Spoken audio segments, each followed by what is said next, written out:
وناهدة الثديين ناحلة الخصر مرقرقة الخدين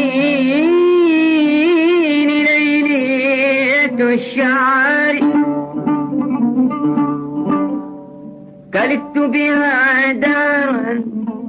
على حسن وجهها وروضتها أجمع بشملي واسمحوا لي بالتلاقي أجمع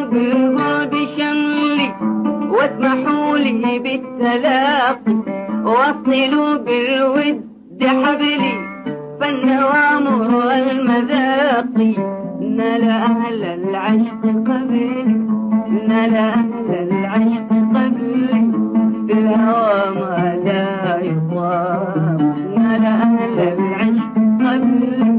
في الهوى ما لا يطاق من رأت الناس مثل بارح الفراق